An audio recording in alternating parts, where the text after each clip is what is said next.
ये चीज़ें प्रशांत किशोर जी ने भी स्पष्ट रूप से ये कहा था कि ये पब्लिक डोमेन में है, ये आम लोगों के बीच चर्चा का विषय है। तो 1, 2, 5, 10 लोगों के कहने की बात नहीं है। ये जब चुनाव हो रहे थे 2024 का लोकसभा चुनाव, तो जैसा कि हमने तो एक दिन किसी चैनल पे देखा कि सांबी जी ने भी कहा कि मेरी टिकट मेरे पति ने लेके मुझे दिया। तो उनके पति पता नहीं कब लोजपा में काम कर रहे थे। हमको तो लगता है कि आज की तारीख में भी वो लोजपा के सक्रिय सदस्य नहीं है।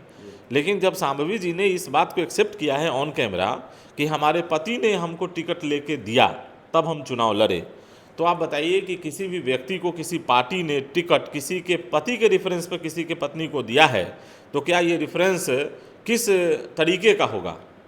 हम तो जानना चाहेंगे उस पार्टी के मुखिया से कि भाई आप ही स्पष्ट कर दीजिए ना कि जो जो उम्मीदवार आपकी पार्टी का हुआ, जो आज की तारीख में समस्तीपुर की सांसद हैं, जब वो ऑन कैमरा कहती हैं कि हमारे पति ने हमको टिकट ला के दिया है और हम चुनाव लड़े हैं, तो भाई आप जब किसी के रेफरेंस पे किसी को टिकट दे रहे हैं तो आपने किस परिस्थिति में ऐसे लोगों को टिकट दिया है? जो कार्यकर्ताओं को आप नहीं लड़ा पाए, बाहर के लोगों को आपने टिकट दिया, तो ये परिस्थिति तो स्वयं उनको बताना चाहिए।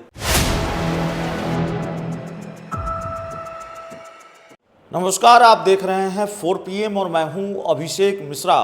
देखिए, इस वक्त हमारे साथ अजय कुशवाहा जी हैं। अजय कुशवाहा जिनकी पहचान यह है कि एक तो वैशाली इलाके के बड़े प्रभावशाली नेता माने जाते हैं और दूसरी पहचान यह है कि लोक जनशक्ति पार्टी रामविलास के कद्दावर नेताओं में से रहे हैं, चिराग पासवान के करीबी नेताओं में से रहे हैं। इसलिए अब ये चिराग पासवान की पार्टी का हिस्सा नहीं है। 2024 के लोकसभा चुनाव में पार्टी पर गंभीर आरोप लगाए, पार्टी के राष्ट्रीय अध्यक्ष की कार्यशैली पर गंभीर आरोप लगाए और पार्टी छोड़ दी। इनके साथ कई नेताओं ने पार्टी छोड़ी। चिराग पासवान से जुड़े सवालों पर बातचीत होगी, समझने की कोशिश करेंगे। चिराग पासवान को डिकोड करने की कोशिश हो रही है, भाई चाहते क्या हैं। एक तरफ वो कह रहे हैं 243 सीटों पर चुनाव लड़ेंगे, दूसरी तरफ कह रहे हैं कुर्सी का कोई मोह नहीं है, फिर कह रहे हैं बिहार का विधानसभा चुनाव भी लड़ेंगे। तो सांसद हैं, केंद्रीय मंत्री हैं, विधायक क्यों बनना चाहते हैं? तो शुरुआत यहीं से करते हैं। आप तो बहुत बारीकी से जानते हैं, बहुत करीब रहे हैं उनके, इसीलिए हमने सोचा कि भाई आप ही बता सकते हैं। चिराग पासवान केंद्र सरकार में मंत्री हैं, हाजीपुर से सांसद हैं। कहा भी था लोकसभा चुनाव से पहले कि भाई पिता के अधूरे सपने को पूरा करना मेरा धर्म है और मैं हाजीपुर से चुनाव लड़ूंगा। तो अधूरा सपना पूरा हो गया, एक तो ये सवाल है। दूसरी बात यह है कि सांसद हैं, मंत्री हैं केंद्र में, विधायक क्यों बनना चाहते हैं? नहीं, देखिए, अब 2 बातें आपने बताई कि हाजीपुर में रामविलास पासवान जी का निश्चित रूप से वो जगह रहा है और उनकी कर्मभूमि रही है और वो लगातार वहाँ से सांसद रहे लंबे अवधि तक। तो जो बातें छन के आई और जब हम लोगों के बीच रामविलास पासवान जी नहीं हैं, 2024 के चुनाव के पहले जितनी भी चर्चाएं हो रही थी और वो जो चुनाव लड़े और हाजीपुर से सांसद बने, तो सांसद बनने के बाद जहाँ तक सवाल है उनके अधूरे सपने को पूरा करने का, तो मुझे लगता है कि हाजीपुर का भ्रमण कभी आप जाके कर लेंगे तो आपको पता चलेगा कि हाजीपुर की जितनी अभी बदहाली है, हाजीपुर के सड़कों का जो हाल है, उस सड़कों पे आज की तारीख में एक भी लोग सही तरीके से चल नहीं पाते हैं। एक भी सड़क हाजीपुर शहर का सही नहीं है और सारी सड़कें तोड़ दी गई हैं। लगातार कई बार हम लोगों ने देखा है, सोशल मीडिया के माध्यम से ये जानकारी मिली है कि नगर परिषद और विधायक जो अभी वर्तमान हाजीपुर के विधायक हैं, ये लोग कई दफ़े नगर विकास मंत्री को मिल चुके, पथ निर्माण मंत्री को मिल चुके, माननीय मुख्यमंत्री जी को मिल चुके, लेकिन इसके बावजूद कोई प्रगति हाजीपुर के सड़कों का नहीं दिख रहा। और इसी बीच दूसरी खबर चलने लगी कि चिराग पासवान जी बिहार में विधानसभा का चुनाव लड़ना चाहते हैं, बिहार के लोग उनको पुकार रहे हैं, बिहार आके बिहार की राजनीति करना चाह रहे हैं। तो मैंने पहले भी कहा है कि चिराग पासवान जी इसी बिहार के हाजीपुर से सांसद हैं, तो बिहार के लोगों के बुलाए जाने का संदर्भ मुझे समझ में नहीं आया कि किस परिप्रेक्ष्य में वो कह रहे हैं। विधायक क्यों बनना चाहते हैं? नहीं, देखिए, उनको कोई विधायक नहीं बनना है। ये टोटल सीटों के समीकरण को बढ़ाने और कैसे ज़्यादा संख्या, जहाँ पर वो अभी हैं वहाँ पर ज़्यादा से ज़्यादा संख्या उनको कैसे मिल पाए, इन सब चीज़ों को केंद्र में रख के ये सारी चीज़ें दिखाई जा रही है। कहीं से कोई ऐसा मसला नहीं है, वो कहीं चुनाव नहीं लड़ने वाले हैं। प्रेशर पॉलिटिक्स कर रहे हैं। 100% ये प्रेशर पॉलिटिक्स है। आप लोगों के लिए तो काम आसान है, इसलिए भी क्योंकि एनडीए में तो चिराग पासवान और जीतन राम मांझी के बीच भयंकर भिड़ंत चल रही है। दोनों एक दूसरे को दूसरे पर हमलावर होने का कोई मौका छोड़ नहीं रहे हैं। देखिए, ये कोई हमला नहीं है, ये सब लोग अपने अपने और अपने परिवार के लोगों को सेट करने के लिए एक दूसरे पे छीटाकशी करते हैं। जब मौका मिलता है तो ये लोग सरकार से मलाईदार जगह लेकर अपने परिवार के लोगों को दे देते हैं। आपने देखा होगा, अभी कल तो हमने देखा है कि राष्ट्रीय जनता दल के नेता विरोधी दल तेजस्वी यादव जी ने जो एक प्रेस कॉन्फ्रेंस किया था, उसमें उन्होंने स्पष्ट रूप से कहा है कि भाई यहाँ पर क्या हो गया है, देख रहे हैं ना, सब लोग अपने दामाद को एडजस्ट करने में लगे हैं। मतलब उधर रामविलास पासवान जी के दामाद लोजपा से उनको SC/ST कमीशन का अध्यक्ष बनाया गया है बिहार में। आप देखिए जीतन राम मांझी जी के दामाद, उनको उसमें उपाध्यक्ष बना दिया गया है। सायन कुणाल जी जो अशोक चौधरी जी के दामाद हैं, उनको न्यास बोर्ड में उनको भी सदस्य बनाया गया है। हम लोगों को लगता है, हम जैसे पत्रकारों को लगता है या मुझ जैसे पत्रकार को लगता है कि चिराग पासवान ट्रैक चेंज कर रहे हैं। चिराग पासवान फिर उसी ट्रैक पर जा रहे हैं जिस ट्रैक पर वो 2020 के विधानसभा चुनाव के वक्त गए थे। लेकिन इसका जवाब आप बेहतर दे पाएंगे, क्योंकि आपने चिराग पासवान को ट्रैक चेंज करते हुए बहुत करीब से देखा है। जा रहे हैं 2020 की तरफ, फिर नीतीश कुमार के साथ आर पार की लड़ाई होगी। आने वाले दिनों में तस्वीर साफ हो जाएगी। देखिए, तब का दौर अलग था और आज का दौर अलग है।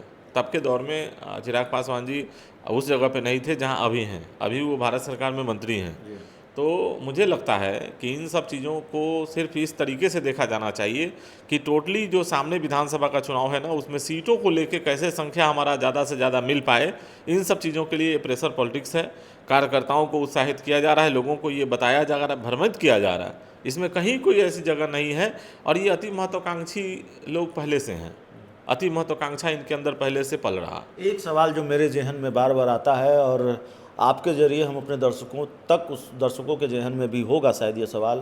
पिछली बार आपकी पुरानी पार्टी ने, लोक जनशक्ति पार्टी रामविलास ने, एनडीए से अलग होकर 137 सीटों पर शायद उम्मीदवार उतारे थे। अब कई सीटें ऐसी रहीं जिसमें अच्छा खासा वोट आया उन उम्मीदवारों को, मतलब अलग होकर लड़ने पर भी इनका परफॉर्मेंस बेहतर रहा, अपने दम पर आए या चिराग पासवान के नाम पर आए, जो भी कारण रहा हो, इसका मूल्यांकन तो बहुत लंबी हो जाएगी। लेकिन ऐसे उम्मीदवारों का क्या होगा? मान लीजिए चिराग पासवान को 25 ही सीट मिलेगी, 30 ही सीट मिलेंगी, लेकिन बाकी जो लोजपा रामविलास के टिकट पर लड़े थे और जिनकी दावेदारी मजबूत है या जिनका प्रदर्शन अच्छा रहा था, क्या उनके साथ उनको साथ लेकर भी कोई खेल चिराग पासवान कर सकते हैं? निर्दलीय लड़े और चिराग पासवान का मौन समर्थन हो? देखिए, सबसे बड़ी बात है कि जिन लोगों को सबसे अधिक मत मिला था पार्टी के अंदर, उसमें अधिकांश लोग आज की तारीख में उनकी पार्टी के साथ नहीं हैं। आप डेटा उठा के देखिएगा, जिन 137 सीटों की चर्चा आप कर रहे हैं, उसमें आपको पाइएगा कि जो सर्वाधिक मत पाने वाले, जो ऊपर के टॉप 15-16 लोग थे, उसमें से 10 के आसपास उनकी पार्टी में आज की तारीख में नहीं है।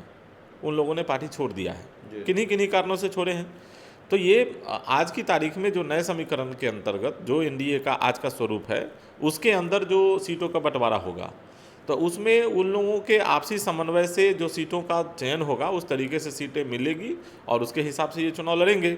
लेकिन सबसे बड़ी बात ये है अभिषेक जी कि जब 2020 के चुनाव के संदर्भ पर जब हम लोग चर्चा कर रहे थे, तो 2020 के चुनाव में जिस तरीके से पार्टी अकेले चुनाव लड़ी और जितने सीटों पर लड़के हम लोगों ने जितना मत बिहार के लोगों का लिया, और उसके बाद 2024 का चुनाव आया, इस बीच में जो संघर्ष था, जो लोक जनशक्ति पार्टी संघर्षरत रही 4 वर्ष पूरे बिहार के विभिन्न जिलों का, कस्बों का दौरा करके, और जिस तरीके से पार्टी के स्वरूप को बड़ा किया गया था, तो उसको क्या बोलेंगे, साग के ढाक पात की तरह हो गया।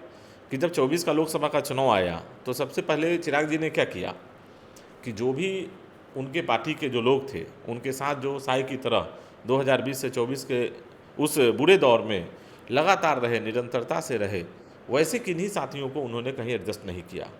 और फिर से मैं ये कहता हूँ ऑन कैमरा कि आने वाले चुनाव में आप देखिएगा, जो भी सीटें इनको मिलेंगी, अगर ये इस गठबंधन के अंदर रह के चुनाव लड़े, तो जो भी सीटें इनको मिलेगी उसमें भी लगभग वैसा ही खेल आपको देखने को मिलेगा जो 2024 के लोकसभा चुनाव में खेलने को मिला था। एक आखिरी सवाल है, चूँकि ये मामला चिराग पासवान की पार्टी से जुड़ा हुआ है, प्रशांत किशोर का एक बयान है, और चूँकि मामला इस बात से भी जुड़ा हुआ है कि आप लोगों ने भी जब पार्टी छोड़ी तो कमोबेश उस तरह के आरोप लगाए। प्रशांत किशोर ने एक आरोप लगा दिया या दावा कर दिया कि भाई जो शांभवी चौधरी हैं समस्तीपुर की सांसद, उनके लिए टिकट खरीदा गया और टिकट खरीदकर उनको सांसद बनवाया गया। जो बिहार सरकार के मंत्री हैं और शांभवी चौधरी के पिता हैं अशोक चौधरी, वो इतने नाराज़ हुए इस बात को लेकर कि उन्होंने प्रशांत किशोर के खिलाफ मानहानि का मुकदमा दर्ज करा दिया है। ये जो टिकट बेचने का आरोप लगता है, इसको कैसे देखते हैं? देखिए, ये चीज़ें प्रशांत किशोर जी ने भी स्पष्ट रूप से ये कहा था कि ये पब्लिक डोमेन में है, ये आम लोगों के बीच चर्चा का विषय है। तो 1, 2, 5, 10 लोगों के कहने की बात नहीं है। ये जब चुनाव हो रहे थे 2024 का लोकसभा चुनाव, तो जैसा कि हमने तो एक दिन किसी चैनल पे देखा कि शांभवी जी ने भी कहा कि मेरी टिकट मेरे पति ने लेके मुझे दिया। तो उनके पति पता नहीं कब लोजपा में काम कर रहे थे। हमको तो लगता है कि आज की तारीख में भी वो लोजपा के सक्रिय सदस्य नहीं है। लेकिन जब शांभवी जी ने इस बात को एक्सेप्ट किया है ऑन कैमरा कि हमारे पति ने हमको टिकट लेके दिया तब हम चुनाव लड़े, तो आप बताइए कि किसी भी व्यक्ति को किसी पार्टी ने टिकट किसी के पति के रेफरेंस पर किसी के पत्नी को दिया है, तो क्या ये रेफरेंस किस तरीके का होगा? हम तो जानना चाहेंगे उस पार्टी के मुखिया से कि भाई आप ही स्पष्ट कर दीजिए ना कि जो उम्मीदवार आपकी पार्टी का हुआ, जो आज की तारीख में समस्तीपुर की सांसद है, जब वो ऑन कैमरा कहती हैं कि हमारे पति ने हमको टिकट ला के दिया है और हम चुनाव लड़े हैं, तो भाई आप जब किसी के रेफरेंस पे किसी को टिकट दे रहे हैं, तो आपने किस परिस्थिति में ऐसे लोगों को टिकट दिया है? जो कार्यकर्ताओं को आप नहीं लड़ा पाए, बाहर के लोगों को आपने टिकट दिया, तो ये परिस्थिति तो स्वयं उनको बताना चाहिए। एक और विवाद सामने आया था, आपको याद है, जेडीयू के विधायक हैं डॉक्टर संजीव, उन्होंने खगड़िया के जो सांसद हैं राजेश वर्मा, उनको लेकर दावा किया था कि उन्होंने उनको बताया कि भाई हमने टिकट खरीदा है और इतना पैसा लग गया टिकट खरीदने में। क्यों इस तरह की बात साहब? नहीं, ये चीज़ें अब पहले से स्पष्ट है। प्रशांत किशोर जी ने कहा, पब्लिक डोमेन में ये चर्चा है। डॉक्टर संजीव जी ने कहा, तो संजीव जी की जो प्रतिक्रिया थी उस पर तो कोई जवाब आया नहीं, वहाँ के सांसद का तो कोई इस पर जवाब आया नहीं। जबकि संजीव जी ने खुले तौर पे कहा, उन्होंने तो राशि तक बताया था कि इतनी राशि देने की बात राजेश वर्मा ने स्वीकारी थी और रेस्ट राशि भी देने की बात उन्होंने बताई थी कि इतनी राशि बच गई, वो हम ऐसे ऐसे करके देंगे। तो इस पर तो मुझे लगता है कि मैंने कभी ऐसा देखा नहीं सोशल मीडिया में कि वहाँ के सांसद ने कभी इस बात का खंडन किया है।